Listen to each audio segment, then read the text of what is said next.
Good morning, students of class 8. Today I am going to continue your lesson, that is Rise of British Power in Bengal. So we had already completed till the topics the rise of British power in Bengal. We had started that what was the reason of the Britishers starting the power in Bengal. First of all, Bengal in the 18th century was a very rich province, and it was known for a paradise on earth because of its richness and fertile land available in the region. Holland, France, and England were all attracted, but European trading companies from these countries established trading settlements. I am continuing with the previous class only, little few topics which is required for you to study today's topics with this link. So, the establishment of the trading settlements in Bengal, which became a profitable base for their trade and commerce. Similarly, the largest and the most prosperous of these European settlements were the British settlements at Kolkata in 1717. So, in Calcutta, the Mughal Emperor Farrukhsiyar issued a farman granting them free trade. Free trade means tax-free trade in Bengal, in Bihar and Odisha region.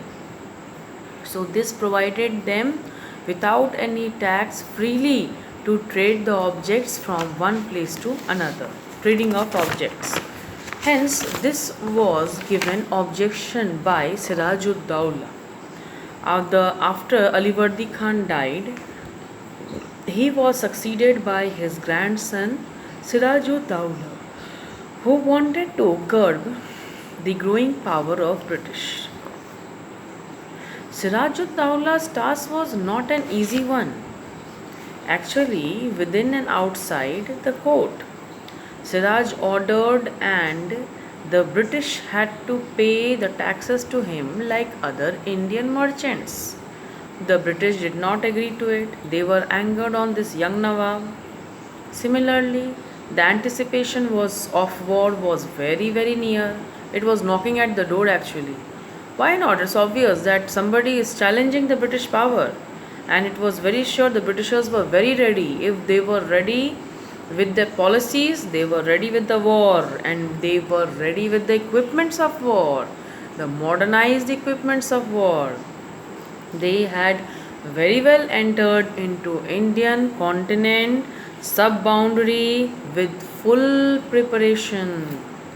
Thus, this announced to an attack on the Nawab's sovereignty, his pride, his honor. It was an insult of not listening to a Nawab, a Mughal emperor. So now Siraj ud Dawla, in this part, in this time,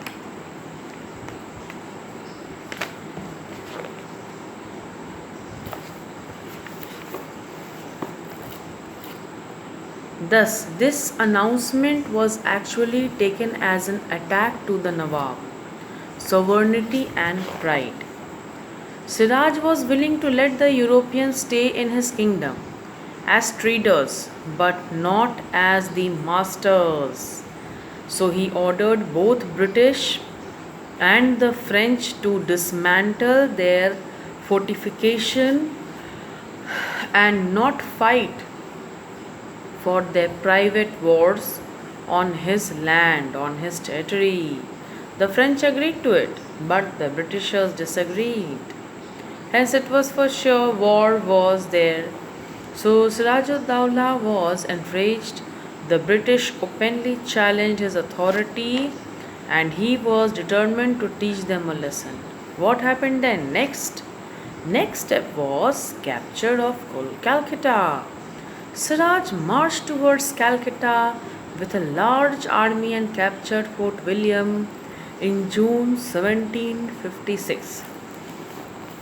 The recovery of Calcutta, Robert Clive, the hero of Arcot, arrived from Madras with a strong military force. and reconquered Calcutta by January 1757. The Nawab was compelled to restore the trading privileges and possessions to the East India Company and concede the right to fortify Calcutta. Thus, Siraj-ud-Dawla had given to all the demands of British Company. The British, however, were not satisfied. They had greater ambitions. Their objective was to replace Siraj-ud-Dawla with a puppet ruler.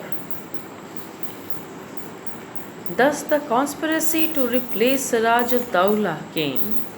Here, Robert Clive now hatched a plot, created a plot. Why? With some of the influential men, he used them in his territory. Mir Zafar, who was the commander in chief of the Nawab force, who made the Nawab of Bengal return for a large amount of money and the important trading privileges. When the negotiations with Mir Zafar were finalized, a secret treaty was signed and the British presented Siraj-ud-Dawla with impossible set of demands. War became inevitable. That means it was very sure the war was on the doorstep. When negotiations with Mir Zafar were finalized, a secret treaty was signed between and the British presented Siraj-ud-Dawla with impossible set of demands. What happened? With Mir Zafar, they had signed a secret negotiations, and thus by the time the Siraj-ud-Dawla was challenged by the Britishers with some of the negotiations which was not accepted by Siraj-ud-Dawla. Hence, the war was for sure. So, in Battle of Plassey, Robert Clive led the British forces to Plassey. Siraj-ud-Dawla also advanced at the head of a large army with 50,000 men. The Battle of Plassey was fought on 23rd June 1757 with a major part of Nawab's army under the command of Mir Zafar, who actually had betrayed and did not take any part in the battle. Realizing that he had been betrayed, the Nawab fled from the battlefield. He was but then also captured and put to death. So Mir Zafar was proclaimed the Nawab of Bengal.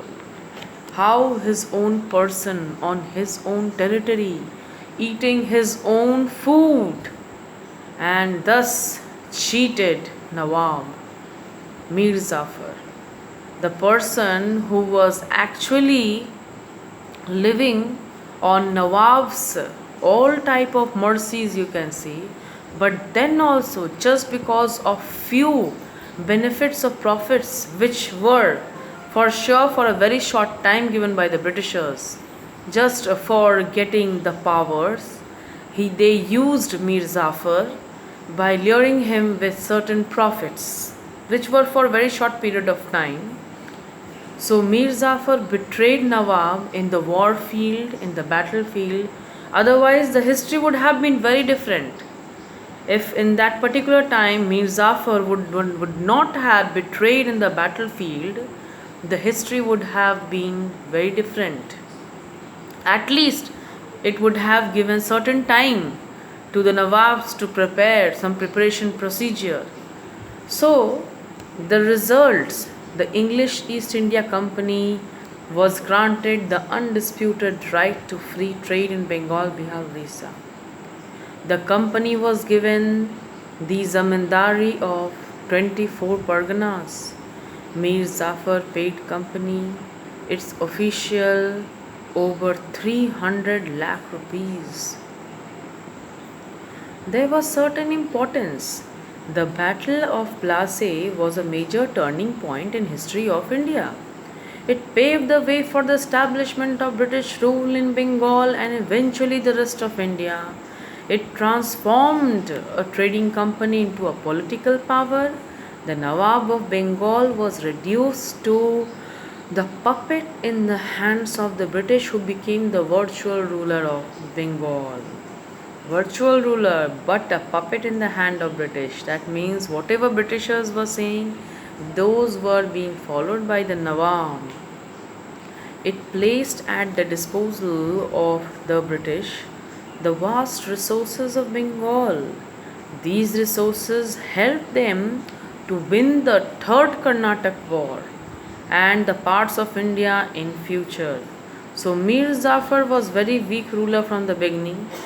He had responsibility of ruling Bengal, but virtually he had no power. The Britishers used their full control over the Nawab to drain the wealth of Bengal to their company. The company and its officials openly and very shamelessly plundered Bengal without any information to Nawab. In front of him only they were plundering, they were capturing, the conquest procedure, expanding procedure, all were being done in front of the Nawab. And Nawab was just a weak ruler sitting on the throne for just a namesake, nothing else. So, when Mir Zafar was unable to meet the demands of British at the end, they deposed him. They just throw him out from his position and made his son-in-law Mir Qasim the new Nawab of Bengal. In 1760, Mir Qasim rewarded the company by granting it the zamindari of districts of Bardhaman, Midnapur and Chittagong, which were the major parts of Bengal. A British trading company had successfully transformed itself into the kingmakers. Now they were making their own profits, not under any head but as the masters. So now, in Battle of Buxar, Mir Qasim was a competent and efficient ruler. We are entering into Battle of Buxar. What is the background of it? Mir Qasim, who was a competent and efficient ruler, determined to free himself from the foreign control. He soon came into conflict with the British. To strengthen his position, he proved the financial position of Bengal and raised a modern, disciplined, and well equipped army trained by the Europeans. This made the British increasingly very hostile. The employees of the company misused their trade privileges. They sold their duty free trade permits to Indian merchants, who also used them to carry on the duty free trade. This thus deprived the Nawab of large revenues and was unfair to those local merchants who had to pay the heavy duties. In this situation, what happened? What was being faced by the people at that time? To put an end to the corrupt practices which were going on by the British, what did Mir Qasim do? He abolished all the duties on the internal trade. This made the British furious. They refused to accept an equal status with the Indian merchants. So in 1763, war broke out between Mir Qasim and British. The Nawab was defeated. Mir Zafar was reinstated on the throne. As sure, now Mir Qasim was determined to recover his throne. Mir Qasim was actually his throne was snatched away, and in this position, the Mir Zafar was reinstated. Reinstated now, and Mir Qasim was determined to recover now. Again, Mir Qasim now came to want to get back his throne. He escaped to Awadh, where he formed an alliance with Sujaud-Dawla, the Nawab of Awadh. Mughal Emperor Shah Alam II, the combined forces of three allies, clashed with the company troops at Buxar and were decisively defeated by the British. Though these two combined powers attacked the British, but then also they were defeated. So the victory of the British in Battle of Buxar also firmly established them as the masters of Bengal, Bihar, Orissa. The no say of Nawabs were there. It gave them the all political influence and control over the Awadh and Mughal Emperor, Awadh and the Mughal Emperor. Full power. It laid the foundation of the British rule. Battle of Buxar, very important. It changed the history of India. At this time, Robert Clive returned to India as the Governor General. So, from here, the real Britishers' entry and the power of domination, the history of the British India starts from the Battle of Buxar, which finalized the territories, the demarcation, and the power and authoritative measures which the Britishers can take against the challenging powers of British India. So from here, the Treaty of Allahabad, dual government. So Treaty of Allahabad, dual government topics are left out. But till this much Battle of Buxar today we will do the lesson. We are not moving so fast. 2-3 topics only. So in this topics you have studied the results of the Battle of Plassey. Reason first. Reason of Battle of Plassey, the result, the importance of Battle of Plassey. Then after that, what situation happened when Mir Jafar entered as a Nawab of Bengal, how he was betrayed again by the Britishers. Then Mir Qasim came, how he challenged the authorities. Then Battle of Buxar took place, and what was the result and importance of Battle of Buxar. So till this much you have to read the lesson, and in today's class I have given you the study material related to this topic and few questions related till taught. The lesson which is still taught, related that the questions are given and the worksheets will be given, answers will be given to you in the next worksheet. So try to solve it in your copies. Don't miss writing the answers.